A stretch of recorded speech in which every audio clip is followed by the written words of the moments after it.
Hello बच्चों, welcome to SR classes. तो अभी किस वीडियो में हम लोग पढ़ने जा रहे हैं क्लास 10 सिविक्स का एक बड़ा ही इंपॉर्टेंट सा चैप्टर राजनीतिक दल।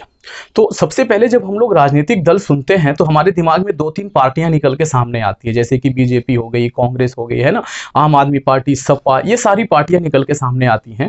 तो क्या आज की इस वीडियो में हम लोग उन्हीं के बारे में पढ़ने जा रहे हैं? तो इसका जवाब है कि हाँ जी, आज की इस वीडियो में हम लोग उन्हीं के बारे में पढ़ने जा रहे हैं। हम लोग इस वीडियो में जानेंगे कि राजनीतिक दल होता क्या है, उसकी क्या जरूरत है, उसके कार्य क्या होते हैं, सत्ता दल किसे कहते हैं, विपक्षी दल किसे कहते हैं, सत्ता दल का क्या काम होता है, विपक्ष वालों का क्या काम होता है, ये सब कुछ जानेंगे आज की इस एक वीडियो में। तो काफी इंफॉर्मेटिव होगा ये वीडियो, एंड तक बने रहिएगा।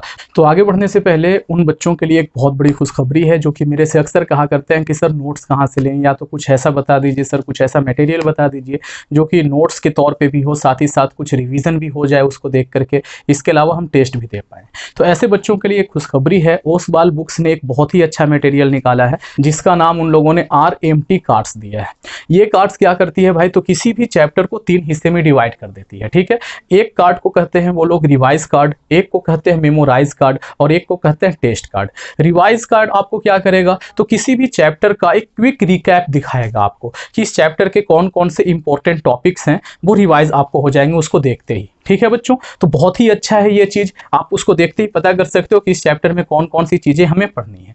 मेमोराइज कार्ड क्या करता है भाई, तो जो भी इंपॉर्टेंट फॉर्मूले हैं, साइंटिफिक टर्म है, ये सारी चीजें आपको उस मेमोराइज कार्ड में दिख जाएगा। आप उसे देख करके पता कर सकते हैं कि हमें इन इन चीजों को याद रखना है, ठीक है। जो की नोट्स होते हैं ना किसी भी चैप्टर का, वो बातें आपको वहां पे दिख जाएंगी। इसके अलावा एक कार्ड है टेस्ट कार्ड। टेस्ट कार्ड क्या करेगा, तो उस चैप्टर में आपकी तैयारी कितनी अच्छी हुई है ये आप चेक कर सकते हो उन टेस्ट कार्ड की मदद से। देखिए वो कार्ड्स मेरे हाथ में है यहाँ पे, इस तरीके का RMT कार्ड्स, ये पूरा जो मतलब फ्लैश कार्ड जो होता है ना, जो पत्ते खेलते हैं उस तरीके से है, और काफी मजबूत है ये ना तो फटेगा और ना ही मेरे हिसाब से गलेगा, ठीक है। काफी अच्छा है, मुझे तो बहुत अच्छा लगा पर्सनली। इसके अलावा एक और तरह का यहाँ पे कार्ड बनाया गया है जिनको उन्होंने प्रैक्टिकल कार्ड्स का नाम दिया है, मतलब कि जो भी प्रैक्टिकल करने होते हैं मैथमेटिक्स में या साइंस में, वो वहां पे आपको मिल जाएंगे। और जो सोशल साइंस वाले बच्चे हैं वो निराश ना हो भाई, उनके लिए मैप वर्क दिया गया है, ठीक है बच्चों। तो ये बहुत ही अच्छा मटेरियल है, अगर आपको ये चाहिए, परचेज करना चाहते हैं तो डिस्क्रिप्शन में लिंक दिया हुआ है, वहां से जाकर के आप इसको ऑनलाइन खरीद सकते हैं।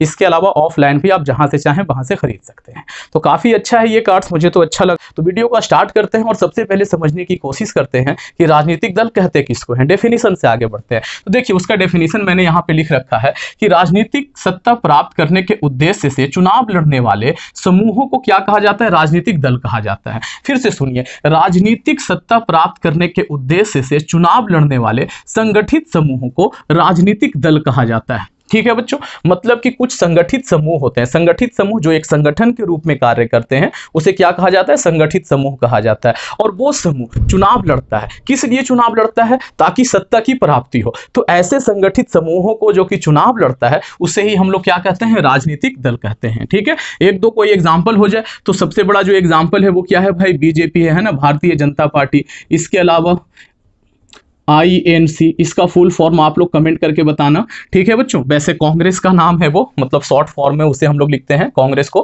कांग्रेस हम लोग शॉर्ट बोलते हैं, उसका पूरा नाम नहीं बोलते हैं। आप लोगों को कमेंट करके बताना है कि INC का फुल फॉर्म क्या है। इसके अलावा बहुजन समाज पार्टी, समाजवादी पार्टी, ये सभी क्या है भाई, राजनीतिक दल है। तो ये जो राजनीतिक दल होते हैं ना, ये कई प्रकार के होते हैं। कुछ दलों को कहा जाता है राष्ट्रीय पार्टियां, कुछ दलों को कहा जाता है क्षेत्रीय पार्टियां, ठीक है। तो ये सब हम लोग बाद में जानेंगे कि क्षेत्रीय पार्टी किसे कहेंगे और राष्ट्रीय पार्टी किसे कहेंगे, ये सब एक एक करके बाद में समझेंगे। सबसे पहले बात कर लेते हैं कि कोई एक राजनीतिक दल में क्या क्या चीजें होती हैं, कौन कौन से घटक होते हैं राजनीतिक दल के। तो कोई भी राजनीतिक दल हो, सबसे पहले उसका नेता होना बहुत ज्यादा जरूरी है ना, जिसे हम लोग क्या कहते हैं, अध्यक्ष कहते हैं, ठीक है बच्चों। जैसे अगर हम बात करें यहाँ पे, हम जहां बिहार में हैं तो एक पार्टी है जिसका नाम है RJD, राष्ट्रीय जनता दल, ठीक है बच्चों। मैं यहाँ पे कोई पार्टी से बिलोंग नहीं करता हूँ, ठीक, इससे मतलब कोई ना कोई तो मेरा भी पार्टी रहा ही होगा कि हाँ भाई किसी ना किसी को हम वोट देते हैं, लेकिन एग्जाम्पल के लिए मैं यहाँ पे कोई भी पार्टी को उठा सकता हूं। तो आप लोग भाई ये मत करना कि हाँ सर तो इस पार्टी से बिलोंग करते हैं। तो हमारे यहाँ एक पार्टी है RJD। तो RJD का जो सबसे बड़ा नेता आज के डेट में है वो कौन है जी, तेजस्वी यादव है, ठीक है बच्चों। क्या है बच्चों, तेजस्वी यादव। तो ये क्या हो गया, नेता हो गया, या तो कह सकते हैं अध्यक्ष हो गया। अब देखिए RJD के कई सारे सक्रिय नेता हैं जो कि क्या करते हैं भाई, पब्लिक में जाते हैं, पब्लिक को मोटिवेशन देते हैं, पब्लिक को अपनी जो नीतियां हैं वो बताते हैं, क्यों भाई RJD को लोग वोट दे ये बताते हैं। तो उसे क्या कहा जाता है, सक्रिय नेता कहा जाता है। इसके अलावा जो उनके समर्थक हैं भाई, जो उनको मानते हैं, आरजेडी की जो विचारधारा है उसके मानने वाले लोगों को क्या कहा जाता है? आरजेडी का समर्थक कहा जाता है। इसी तरीके से हमारे यहाँ एक और पार्टी है जेडीयू, ठीक है, इसके अध्यक्ष कौन है भाई, ये आपको कमेंट करके बताना है, ठीक है बच्चों। इसी तरीके से आप अगर उत्तर प्रदेश से हैं तो उत्तर प्रदेश के बारे में भी जानते ही होंगे कि सपा एक पार्टी है, बसपा एक पार्टी है जो कि वहां पे इलेक्शन लड़ती हैं, और बसपा के अध्यक्ष कौन है भाई, तो मायावती जी हैं, और सपा के अध्यक्ष कौन है, तो अखिलेश यादव जी हैं, ठीक है। ये सब आप लोगों को जानकारी होना चाहिए, ठीक है बच्चे। अब देखिए, जो राजनीतिक पार्टियां हैं इन्हें लोकतंत्र का प्राण कहा जाता है। क्यों कहा जाता है भाई? तो हम लोगों ने कहा कि लोकतंत्र क्या होता है? लोकतंत्र वो होता है जिसमें जनता अपना प्रतिनिधि खुद वोट डालकर चुनती है। तो किसे चुने? मुझे चुन ले?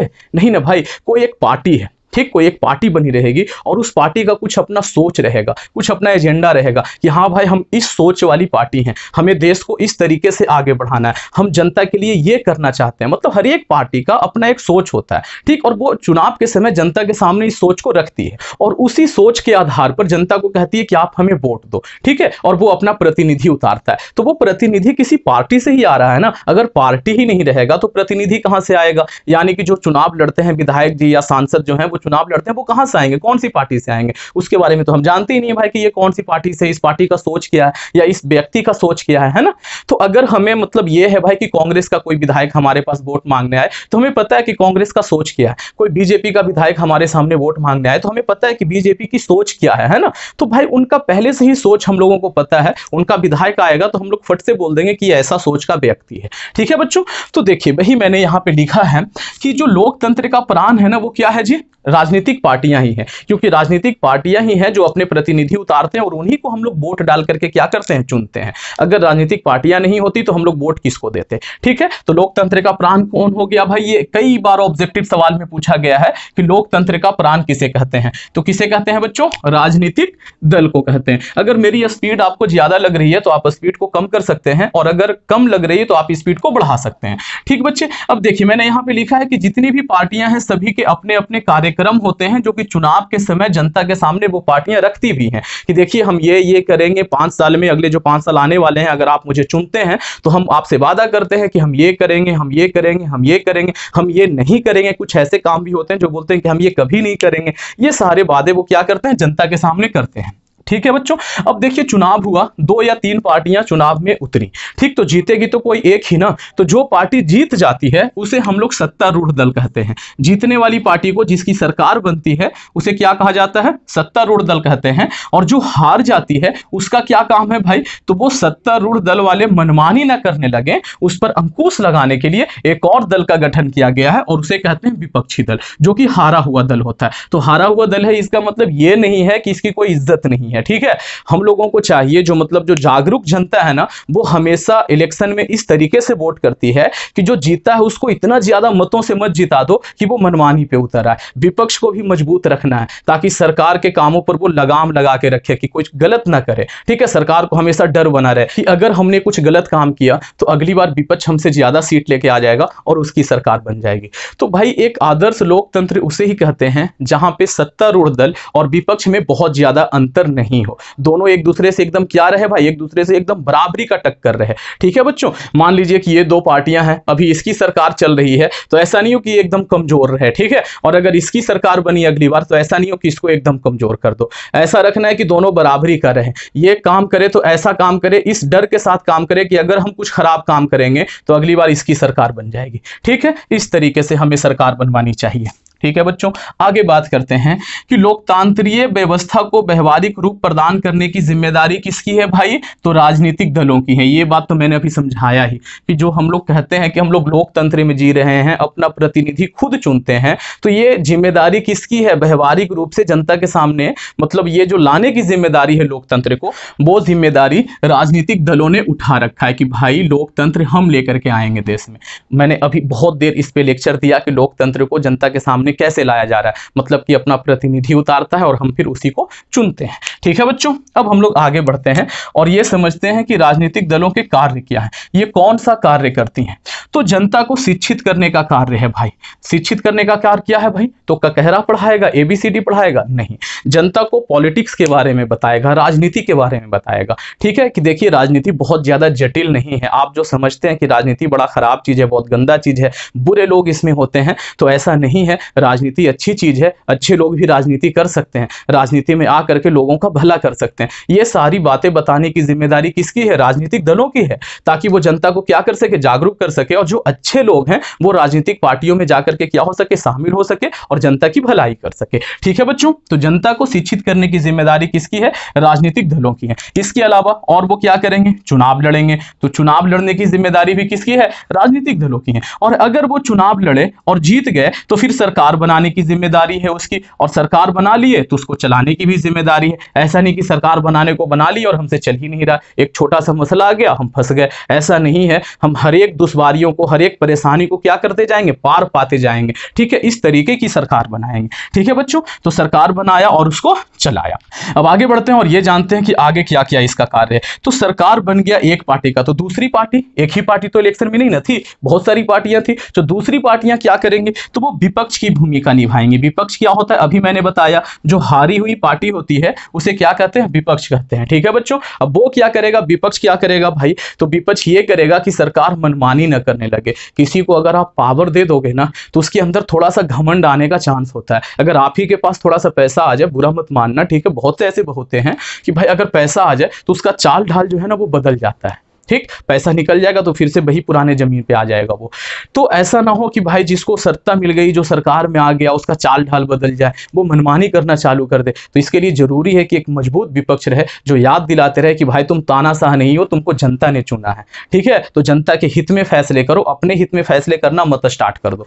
तो विपक्ष का काम यह है कि सरकार को उसकी जिम्मेदारियों का एहसास दिलाते रहना है। ये काम किसका है भाई? विपक्ष का है। ओके बच्चों, अब हम लोग आगे बढ़ते हैं। और भी इसके काम है, मतलब कि राजनीतिक दलों के काम है। वो क्या है? सरकार की आलोचना करना। ये आलोचना करने का कार्य किसके जिम्मे है भाई? तो विपक्ष के जिम्मे। तो विपक्ष भी तो राजनीतिक दल ही है ना। इसके अलावा जनता की शिकायतें सुनना। राजनीतिक दलों का काम क्या है? कि वो जनता की शिकायतों को सुने और अनुशासन कायम रखना।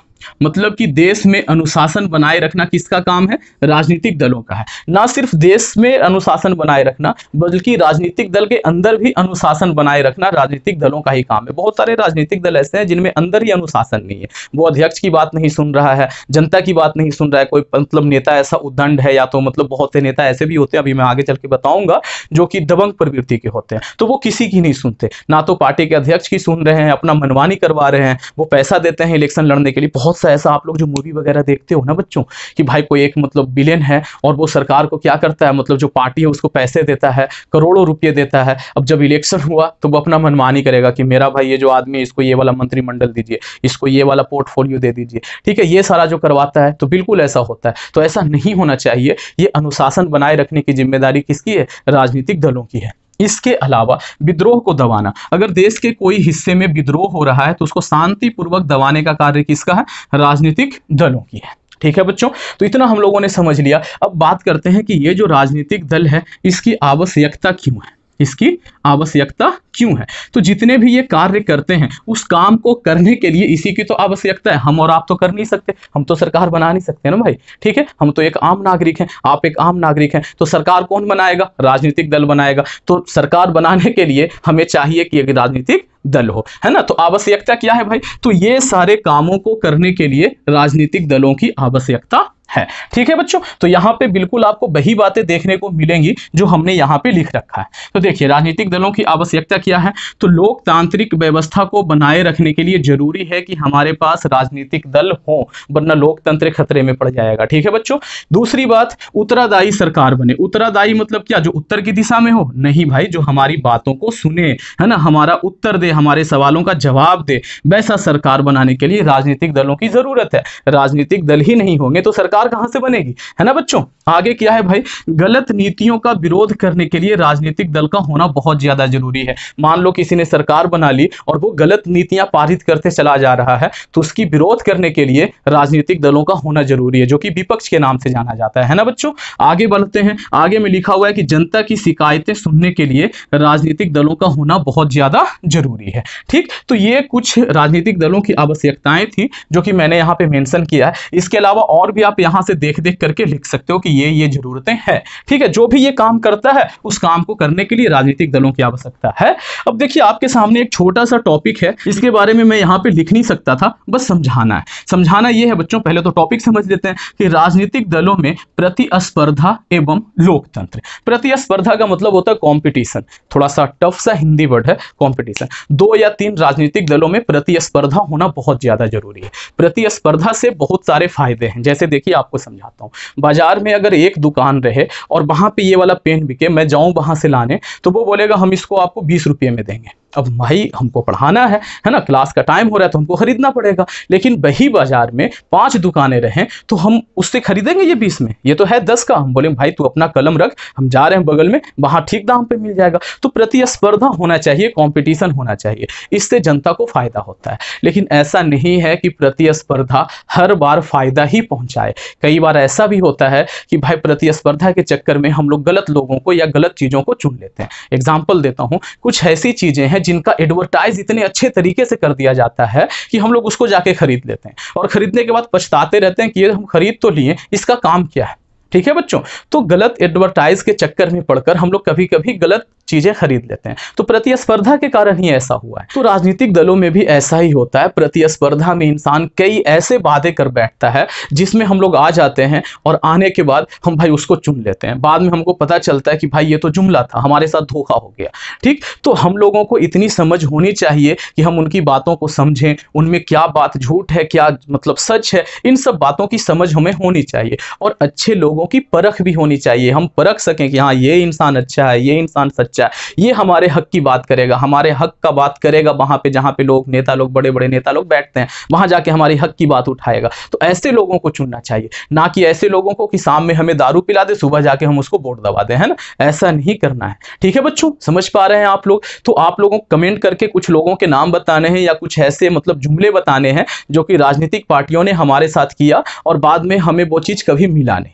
ठीक, उन्होंने बहुत सारे ऐसे जुमले फेंके हैं, मतलब कई सारी पार्टियां, ऐसी नहीं कि कोई एक, सभी पार्टियों का लगभग यही हाल है। सब लोग झूठ बोलते हैं और झूठ बोल करके हमसे वोट ले लेते हैं, उसके बाद 5 साल तक आराम से पड़े रहते हैं। हाँ, 4.5 साल तक पड़े रहते हैं। लास्ट का जो 6 महीना होता है ना, तब जाकर के वो जागते हैं और कुछ नए झूठ तैयार करते हैं कि इस बार हमें क्या बोलना है। ठीक, काम तो वो करते नहीं है। अगर काम करते तो आज हमारा देश बहुत आगे होता। सिर्फ हमारे ही देश की बात नहीं है, हर एक देश की यही बात है। जैसे ही सत्ता मिलता है ना, वो लोग क्या हो जाते हैं, आलसी हो जाते हैं, खुद का बैंक भरने में लग जाएंगे, खुद का पेट भरने में लग जाएंगे और बस इसी तरीके से देश चल रहा है। हम लोग गरीब पीस रहे हैं और नेता लोग, जितने भी नेता है ना यहाँ पे, तकरीबन सभी के स्विस बैंक में अकाउंट है और वहां पे अरबों खरबों रुपया पड़ा हुआ है। ठीक है बच्चों, तो ऐसे लोगों से बच के रहना है, अच्छे लोगों को चुनना है। हमें ये परख करनी है कि हाँ हमें किसे चुनना है और किसे नहीं चुनना है। तो इसका एक स्क्रीनशॉट लीजिए, हम लोग आगे बढ़ते हैं। तो आइए हम लोग आगे बढ़ते हैं और इस चैप्टर में हमें और क्या क्या चीजें पढ़नी है उसे देखते हैं। तो देखिए हमारा अगला टॉपिक है कि राष्ट्र के विकास में राजनीतिक दलों का क्या योगदान है। तो राष्ट्र के विकास में राजनीतिक दलों का बहुत बड़ा योगदान होता है अगर राजनीतिक दल अच्छे हों तो। ठीक है बच्चों, तो अब देखिए यहाँ पे समझते हैं। तो राष्ट्र का विकास जो है वो राजनीतिक दलों पर ही निर्भर करता है। अगर राजनीतिक दल अच्छे नहीं हो तो राष्ट्र का विकास नहीं हो पाएगा। ठीक है, राष्ट्र का विकास निर्भर करता है इन चीजों पे। आगे बढ़ते हैं भाई, उन्होंने क्या योगदान दिया है। तो जनता को राजनीति की शिक्षा दिया है उन्होंने। ठीक है, बहुत से लोग जो हैं वो अच्छे लोगों के, अच्छे नेताओं की बातों को सुन करके राजनीति में आ रहे हैं। तो वो जो अच्छे नेता माइक पे बोलते हैं ना, वही शिक्षा है हमारे लिए। हम उनकी बातों को सुन करके सीख सकते हैं कि हाँ राजनीति को जरूरत है अच्छे लोगों की। ठीक है, तो अगर आप अच्छे हैं तो आप भी राजनीति में जाइए और जाकर के लोगों का भला करने के बारे में कुछ सोचिए। ठीक है बच्चों, तो जनता को राजनीति की शिक्षा देने का कार्य किया है राजनीतिक दलों ने। इसके अलावा विभिन्न जाति, धर्म, वर्ग, संप्रदाय और लिंग वाले व्यक्तियों को एकता का पाठ पढ़ा करके देश को एकजुट रखने में राजनीतिक दलों ने बहुत बड़ी भूमिका निभाई है। ठीक है, अलग अलग संप्रदाय के लोगों में, अलग अलग धर्म के लोगों में आपसी लड़ाई हमेशा से होती रही है। तो इन लोगों को एक करके रखे हुए हैं कौन? तो राजनीतिक दल ही हैं जिन्होंने इन लोगों को क्या किया है, एक साथ बांध के रखा हुआ है कि नहीं भाई, हमारा धर्म अलग है, हमारा संप्रदाय अलग है, लेकिन हमारा देश तो एक है ना। तो देश को अपने धर्म और अपने संप्रदाय से ऊपर रखना है, ठीक है। तो जिसके भी अंदर ये वाली सोच डेवलप हो जाए तो वो क्या करेगा, धर्म के नाम पर लड़ेगा नहीं, संप्रदाय के नाम पर लड़ेगा नहीं, ठीक है। और ये वाला सोच कैसे आएगा, जब राजनीतिक दल हमारे अंदर इस सोच को भरेंगे, और उन्होंने भरा है तभी हम लोग क्या है जी, भारतीय की अगर हम बात करें तो वो लोग क्या है, एक है। इसके अलावा भारत में क्या किया हुआ है, तो राजनीतिक अस्थिरता कायम की हुई है। राजनीतिक अस्थिरता का क्या मतलब है, एक पार्टी की सरकार बनती है तो 5 सालों तक चलती है। ऐसा नहीं कि आज सरकार बनी और ऐसा डर लग रहा है कि हाँ अगले 2 महीने के बाद सरकार गिर जाएगी, ऐसा नहीं है। राजनीतिक स्थिरता बनी हुई है। तो सरकार के गिर जाने से क्या नुकसान है, तो नुकसान ये है कि मान लीजिए कि कोई सरकार अभी बनी है, ठीक है, वो सरकार एक पॉलिसी लेकर के आती है। मान लीजिए कि बिहार में एक सरकार बनी, ठीक, 10,000 सिपाहियों की बहाली करनी है। उन्होंने उसका एग्जाम लिया, पास भी हो गए बहुत सारे बच्चे, बस ज्वाइनिंग लेटर मिलने को है कि तभी उनकी सरकार गिर जाती है। अब किसी दूसरे इंसान की सरकार बनती है, तो क्या जरूरी है ये बात कि वो पुरानी सरकार की जो वैकेंसी निकाली हुई थी उसको मानेंगे, है ना? ऐसी जरूरी तो नहीं है ना। तो वो बच्चे जो एग्जाम दिए थे वो तो फंसे रह जाएंगे ना भाई। और भी बहुत सारी चीजें हो जाती हैं अगर ये राजनीतिक अस्थिरता बनी रहे तो, ठीक है। मतलब कि दूसरे, मतलब जो पार्टी है उनके नेता को खरीदो, है ना जी, मतलब पैसे का इधर उधर होना एकदम लग जाता है। नेताओं को खरीदने में लोग परेशान रहते हैं, तो देश की जनता पर ध्यान कहाँ देंगे, वो तो नेताओं को ही खरीदने में परेशान है। उसकी सरकार गिरा दो किसी भी तरीके से, नेता को खरीद के अपने पार्टी में मिला लो, ये वाला चीज होने लगता है, ठीक है बच्चों। तो अभी इंडिया में ऐसा बहुत कम है, राजनीतिक अस्थिरता बनी हुई है। ओके बच्चों, हमारा अगला टॉपिक है राजनीतिक दलों के समझ समस्याएं। तो सबसे पहले सवाल तो ये उठता है कि क्या राजनीतिक दलों को भी कोई समस्या होती है, तो हाँ जी होती है, बहुत बड़ी बड़ी समस्याएं हैं उनके सामने। तो देखिए सबसे पहली समस्या ये है आंतरिक कलह। राजनीतिक दलों में अंदरूनी फूट पड़ जाता है, आपस में लोग क्या करते रहते हैं, लड़ते रहते हैं। कोई नहीं चाहता कि मेरे से ज्यादा अच्छे पोस्ट पे वो इंसान पहुंच जाए। मान लीजिए कि मैं हूं किसी पार्टी में, मेरे साथ और भी लोग हैं, तो हम कभी नहीं चाहेंगे कि मेरे से अच्छे पोस्ट पे कोई दूसरा पहुंच जाए, ठीक है बच्चों। तो ये वाली जो आंतरिक कलह है ना, बहुत खराब चीज है। ये राजनीतिक दलों को क्या कर देता है, कमजोर कर देता है। राजनीतिक दलों में फूट पड़ जाता है, दल 2 हिस्से में बढ़ जाता है, 3 हिस्से में बढ़ जाता है, ठीक है बच्चों। इसके अलावा आंतरिक लोकतंत्र की कमी भी होती है। आंतरिक लोकतंत्र की कमी का क्या मतलब है भाई, तो मान लीजिए कि एक पार्टी बनी हुई है और उस पार्टी में 2 या 3 नेता जो है ना वो शक्तिशाली है, तो सारे फैसले वही लेंगे। अब वो फैसला चाहे सही हो या गलत हो, कोई फर्क नहीं पड़ता। तो लोकतंत्र कहां रह गया, वहां पे तो तानाशाही आ गई ना। राजनीतिक दल के अंदर की बात हो रही है, देश की बात नहीं हो रही है। तो राजनीतिक दल में सारे फैसले को एक व्यक्ति ले, अपने मतलब और जो सदस्य हैं उनसे पूछ करके ना ले, तो इसे कहते हैं कि भाई लोकतंत्र की कमी आ गई राजनीतिक दल में। और जब ऐसा हो जाए तो बाकी जो सदस्य हैं वो उतने जोश और जुनून के साथ राजनीतिक दल के लिए काम नहीं करते हैं। तो आंतरिक लोकतंत्र में कमी नहीं आनी चाहिए, ठीक है बच्चों। इसके अलावा एक और बहुत बड़ी परेशानी है वंशवाद। ये वाला चीज तो बड़ा ही खतरनाक है। वंशवाद क्या होता है भाई, तो कोई भी राजनीतिक दल में कोई इंसान बहुत सालों से लगा हुआ है, ठीक है, वो इंसान अब बूढ़ा हो गया तो अब चाहेगा कि अपने बेटे को अपनी जगह पे फिट करके चला जाए, या तो अपनी जिंदगी में ही अपने बेटे को, अपने भतीजे को, अपने भाई को, अपने साले को क्या करेगा, टिकट दिलवाएगा अपने पार्टी से, और सोचेगा कि ये सारे के सारे इसी पार्टी में आ जाए। तो इसको बोलते हैं वंशवाद की राजनीति। इससे नुकसान क्या है, तो नुकसान ये है कि अपने बेटे को टिकट देने के चक्कर में उससे ज्यादा अच्छा उम्मीदवार को वो टिकट नहीं देता है। क्यों भाई, क्योंकि वो उसका बेटा नहीं था ना, अपने बेटे को टिकट देना है उसको। उससे अच्छे लोग ऐसे ही खड़े रह जाते हैं लाइन में, उनको टिकट नहीं मिल पाता है, वो चुना करके नेता बन के नहीं जा पाते हैं संसद में, और उनका नकारा बेटा क्या हो गया भाई, तो संसद पहुंच गया, ठीक है बच्चों। तो ये वंशवाद जो है ना वो राजनीतिक दलों के सामने एक बहुत बड़ी समस्या है। इसके अलावा एक और चीज है दल बदलू नेता। मान लो कि भाई एक पार्टी है, बिहार में इलेक्शन लड़ी या किसी भी स्टेट में इलेक्शन लड़ी और वो पार्टी जीत के आ गई, ठीक, और जो हारने वाली पार्टी है ना, जो मतलब विपक्षी दल है, उसमें सिर्फ 5 ही विधायक कम है और जीतने वाले में 5 विधायक ज्यादा है बस। अब जो हारने वाला पार्टी है उसके पास पैसा है, वो क्या करेगा, सामने वाले जो दल है ना उसका 10-12 विधायक को खरीद लेगा, खरीद के अपने पास ले आएगा। तो ऐसे नेताओं को कहते हैं दल बदलू नेता। और ये जो नेता है ना बहुत बड़ी समस्या है किसी भी राजनीतिक दल के लिए, ठीक है। इस समस्या से निपटने का अभी तक तक कोई रास्ता नहीं दिखा है उन लोगों को। बड़ा खराब स्थिति है, हमेशा से अक्सर होते आ रहा है, अब तो इंडिया में भी होने लगा है कि भाई जो मतलब सरकार बनी हुई है उसकी सरकार को गिरा दो, पैसे दे करके खींच लो विधायकों को अपनी तरफ। ठीक है बच्चों, तो ये एक बहुत बड़ी समस्या है। इसके अलावा बहुत से जो राजनीतिक दल हैं वो क्या करते हैं, बाहुबलियों का उपयोग करते हैं, मतलब कि जो गुंडे मवाली टाइप के लोग होते हैं ना, वो राजनीति में आने लगे हैं। ठीक, अब ये आते हैं तो क्या होता है भाई, तो ये आते हैं ना, तो जो जनता है, जो हम लोग कहते हैं कि अपना वोट डाल करके हम लोग अपना प्रतिनिधि चुनते हैं, ऐसा नहीं है। ये गुंडे लोग जाएंगे, बूथ कैप्चर करेंगे, खुद से वोट डालेंगे, तुम्हारे नाम का वोट पड़ गया, तुमको पता भी नहीं चलेगा, ऐसा हो जाएगा। तो ऐसे बाहुबली लोग धीरे धीरे कि आ गए हैं, राजनीति में आ गए हैं। तो ये बहुत बड़ा ये है, मतलब कि गलत बात है, देश के लोकतंत्र के लिए बहुत गलत बात है कि बाहुबली लोग धीरे धीरे आ गए हैं। ठीक, अब कोई जरूरी नहीं कि बाहुबली खुद इलेक्शन लड़े। मान लो कि मैं नेता हूं, मैं क्या करूंगा, 10 गुंडे हायर कर लूंगा कि देखो भाई ये वाला बूथ जाके कैप्चर कर लेना है, वो वाला बूथ कैप्चर कर लेना है। तो हम ऐसा कर दिए, हम जुगाड़ कर लिए। तो मेरा जो विपक्षी पार्टी है, जो मेरा अगेंस्ट वाला है, वो क्या करेगा, चुपचाप खड़ा रहेगा? नहीं, हम जब इस तरीके की ये पे उतर आए हैं भाई, तो वो भी इसी पे उतर आएगा, वो भी 10-12 गुंडा खड़ा करेगा और वो भी वहां पे बोलेगा तुम वहां कैप्चर कर लेना, तुम वहां कैप्चर कर लेना। तो आम जनता वोट डाल पाएगी क्या? नहीं डाल पाएगी। आम जनता बेचारा घर में आराम से दरवाजा लगा के सोई हुई है और गुंडे आपस में लड़ रहे हैं। ऐसा होता है, जो फिल्मों में दिखाया जाता है ना, बिल्कुल वैसा होता है। ठीक है बच्चों, तो ये एक बहुत बड़ी समस्या है। इसके अलावा काले धन का उपयोग हो रहा है धड़ल्ले से। काला धन वैसा धन जिसका हिसाब किताब सरकार को नहीं दिया जाता है, जिसका कोई टैक्स नहीं दिया जाता है, वैसी कमाई को क्या कहते हैं, काला धन। और काला धन का जोरदार इस्तेमाल कर रहे हैं राजनीतिक दल। ठीक है, कुछ राजनीतिक दल जानबूझ के करते हैं क्योंकि उनके पास पैसा है, कुछ राजनीतिक दल इसलिए करते हैं क्योंकि दूसरा दल कर रहा है तो वो हार जाए। भाई मान लो कि हम खूब काला धन का इस्तेमाल कर रहे हैं, खूब पैसा बांट रहे हैं, जनता को खूब पैसा दे रहे हैं, तो मेरा जो विपक्षी पार्टी है वो क्या करेगा, देखेगा चुपचाप से कि भाई उसको बांटने दो, तो वो भी बांटेगा। अब वो कहां से बांटेगा, जनता का पैसा ही, जनता से मतलब भ्रष्टाचार में किसी से मतलब जो बिजनेसमैन है उससे मांगेगा कि देख भाई तू हमको पैसा दे, जब हम जीतेंगे तो हम तुम्हारा ये फायदा करवा देंगे। ठीक है, वो पैसा देगा, अब वो पैसा क्या होगा, बटेगा जनता में। तो भाई ये जो मतलब फायदा पहुंचाएगा, मान लो कि वो वाला जो नेता जो मतलब एक बिजनेसमैन से पैसा मांगा, वो जीत गया, तो बिजनेसमैन को फायदा पहुंचाएगा ना। तो फायदा पहुंचाएगा तो किसी न किसी का तो नुकसान होगा। तो और बच कौन जाता है जिसका नुकसान होगा, आम जनता का नुकसान होगा। आम जनता का पैसा फिर कहां जाएगा, उस बिजनेसमैन की झोली में जाएगा। वो बिजनेसमैन फिर अगले इलेक्शन में नेता को क्या करेगा, पैसा देगा। ठीक है, तो ये एक बहुत बड़ी समस्या है हमारे सामने, काले धन का उपयोग।